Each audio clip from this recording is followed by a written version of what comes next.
गांव के किनारे बसे एक छोटे से घर में रामू नाम का एक व्यक्ति रहता था। वह बचपन से ही चालाक और तेज तर्रार था। गरीबी और हालात ने उसे अपराध की राह पर डाल दिया।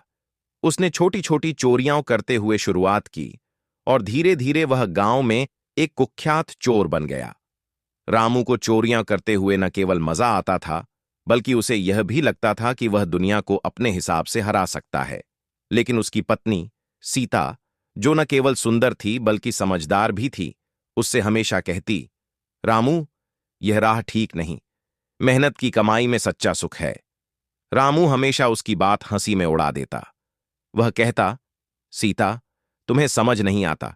यह दुनिया चालाक लोगों की है। जो समझदारी से काम नहीं लेता वह पीछे रह जाता है। सीता हर रात उसकी इंतजार में जागती।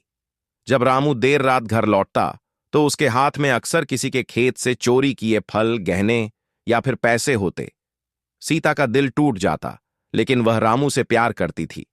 उसने सोचा कि प्यार और धैर्य के साथ शायद वह रामू को बदल सके। एक दिन सीता ने रामू से कहा, हमारे पास सब कुछ है, तुम्हारे पास हाथ पैर हैं, मेहनत क्यों नहीं करते? रामू ने मुस्कुराते हुए जवाब दिया, सीता, मेहनत में जिंदगी लग जाती है और चोरी में बस एक रात। तुम फिक्र मत करो, मैं सब संभाल लूंगा। एक दिन रामू ने सुना कि गांव के साहूकार के घर में एक बड़ा खजाना है। उसने अपने दोस्तों के साथ मिलकर इसे चुराने का प्लान बनाया। सीता को यह बात पता चली तो उसने उसे मना करने की कोशिश की, लेकिन रामू पर कोई असर नहीं हुआ। सीता, यह मेरी जिंदगी की सबसे बड़ी चोरी होगी। इसके बाद हमें कभी पैसे की कमी नहीं होगी। सीता ने आंसुओं भरी आंखों से कहा, रामू, यह लालच तुम्हें और हमें बर्बाद कर देगा। रामू और उसके दोस्त रात को साहूकार के घर पहुंचे। उन्होंने बड़ी चालाकी से ताले तोड़े और खजाना निकालने लगे। लेकिन इस बार किस्मत ने रामू का साथ नहीं दिया। साहूकार जाग गया और शोर मचाने लगा। गांव वाले इकट्ठा हो गए और उन्होंने चोरों को पकड़ने की कोशिश की।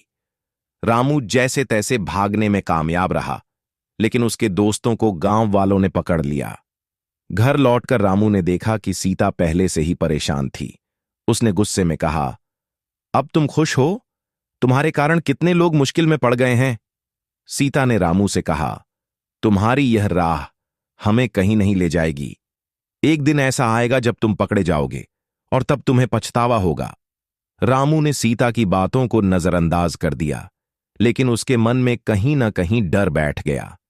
एक दिन गांव में एक संत आए। उन्होंने लोगों को ईमानदारी और मेहनत की राह पर चलने की शिक्षा दी। सीता रामू को संत के पास ले गई। संत ने रामू को समझाया, बेटा, गलत काम का अंत बुरा होता है। जो राह तुमने चुनी है वह तुम्हें और तुम्हारे परिवार को बर्बाद कर देगी। संत की बातों ने रामू के दिल पर असर किया। उसने सोचा, क्या मेरी जिंदगी का यही मतलब है? चोरी और झूठ। रामू ने अपने दोस्तों से मिलकर चोरी छोड़ने की कसम खाई। उसने सोचा कि मेहनत करके वह अपनी और अपनी पत्नी की जिंदगी बदल सकता है। उसने गांव के एक किसान से काम मांगा और ईमानदारी से मेहनत करना शुरू कर दिया। धीरे धीरे रामू की जिंदगी बदलने लगी। गांव वालों ने उसे स्वीकार करना शुरू किया और सीता का विश्वास भी उसके प्रति बढ़ गया। रामू ने अपने पुराने गलतियों के लिए सबसे माफी मांगी। उसने सीखा कि सच्चा सुख ईमानदारी और प्यार में है।